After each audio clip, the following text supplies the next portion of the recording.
They say winners are born different, that success follows confidence, that those who always win simply want it more. But is that the full story? What if winning is not just ambition, but psychology? What if the people who always seem to rise, recover, and return stronger are not fueled by luck, but by something quieter, something invisible? There is a silent pattern beneath consistent success, a way of thinking, a way of interpreting failure, a way of relating to fear. And perhaps the most uncomfortable truth of all is that winning is not always about talent.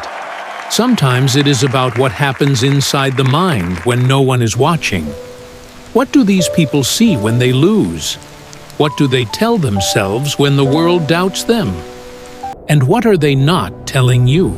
And today, this reflection explores the psychology of people who always win beyond the myth, beyond the highlight reel. Let's begin. Chapter 1. The Illusion of Effortless Victory. They say some people just have it. Natural talent, perfect timing. An advantage you cannot see but somehow always feel. From a distance, their victories look clean and smooth, like a straight road with no obstacles. But look closer. Winning is rarely effortless. It only appears that way because most of the struggle happens in private. The world celebrates outcomes. It does not broadcast repetition. It applauds the final performance. It does not witness the countless invisible corrections. People who always win understand something early. Success is not a dramatic event. It is a quiet accumulation. 1,000 small adjustments. 1,000 moments where quitting felt reasonable but was refused. When they lose, they do not dramatize it. They analyze it. Where others see humiliation, they see information. Where others feel exposed, they feel instructed. This is the first psychological difference. They do not romanticize victory, and they do not catastrophize failure. Both are data. Both are temporary. Society loves the myth of overnight success because it protects everyone else from discomfort. If winners are simply gifted, then effort becomes optional. Responsibility becomes negotiable. But the truth is more confronting. Winning often begins in silence, in repetition, in choosing discipline when no applause is promised. And perhaps that is why it feels mysterious. Because most people only see the final moment, and they do not see the years of mental framing that made the moment possible. Chapter 2. The Origin of Their Drive. Behind every consistent winner there is a story. Not always loud, not always dramatic, but significant. Some grew up praised only when they achieved. Some were compared. Some felt invisible until they excelled. Some simply discovered early that achievement brought safety or identity. Winning then becomes more than success. It becomes emotional regulation. It becomes proof. It becomes belonging. When a child learns that accomplishment earns attention, the brain links performance with worth. When a young mind discovers that effort changes outcomes, it builds a deep internal belief in agency. Over time, this belief solidifies. I can influence what happens to me. This belief is powerful, and it transforms obstacles into challenges instead of verdicts. But it also creates pressure, because when identity attaches to winning, losing feels personal. So they adapt. They build rituals. They build standards. They build internal narratives that say, "This is who I am." And identity is a powerful force. People fight harder to protect who they believe they are than what they merely want. Chapter 3.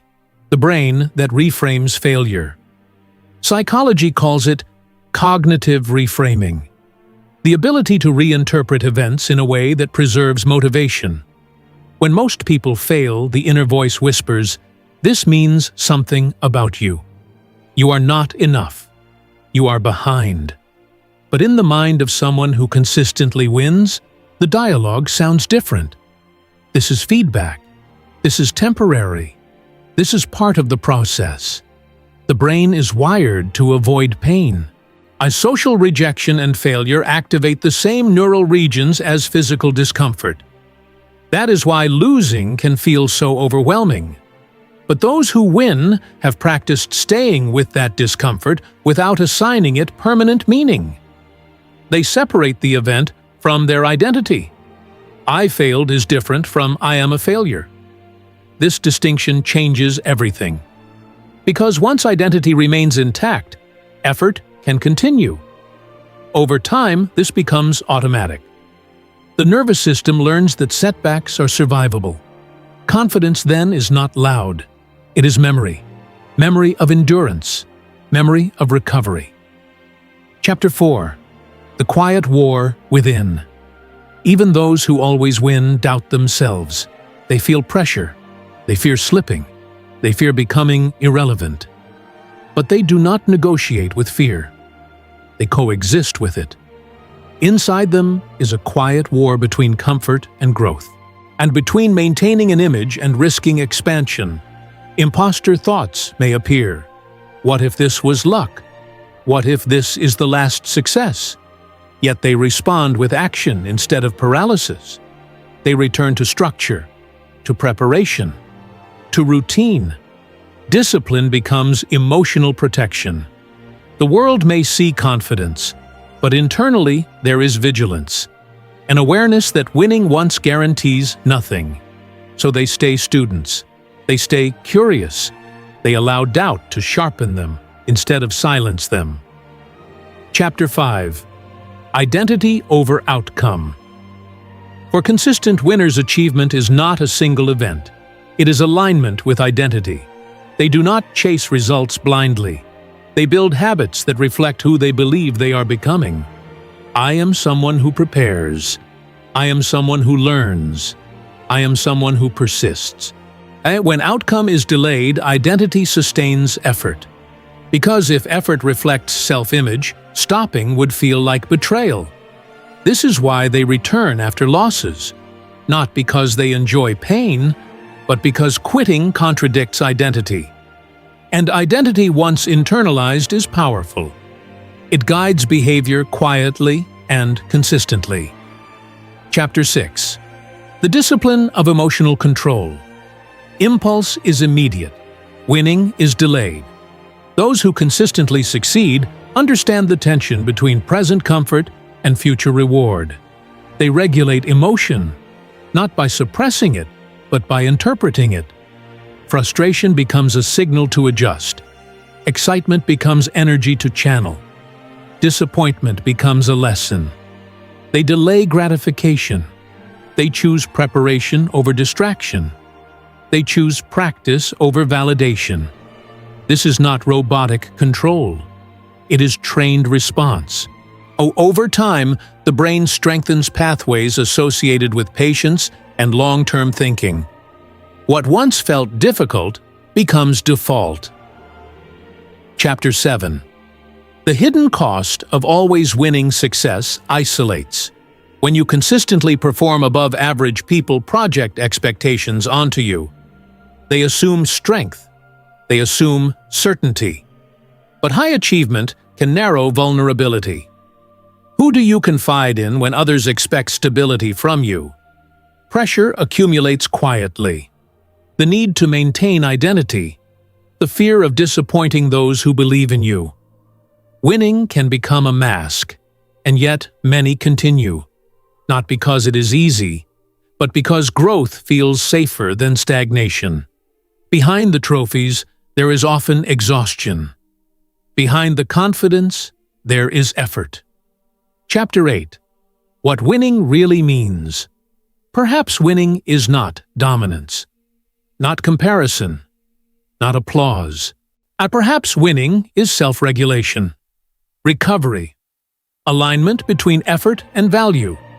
It is the ability to lose without collapsing, to succeed without arrogance, to persist without external guarantees. The people who always win are not immune to fear. They are intimate with it. They have trained their minds to interpret challenge as invitation. And maybe the real victory is not being ahead of others. Maybe it is being in control of your response. If this reflection felt familiar, if parts of it mirrored something quiet inside you, then perhaps you have seen this pattern before. Winning is not reserved for the chosen. It is often the result of unseen mental habits practiced consistently. If you would like to stay connected, this channel remains a space where the hidden corners of the human mind are explored with gentleness and honesty. And if you feel comfortable, you may share your thoughts below. Your words might help someone else feel less alone in their journey. Take care of yourself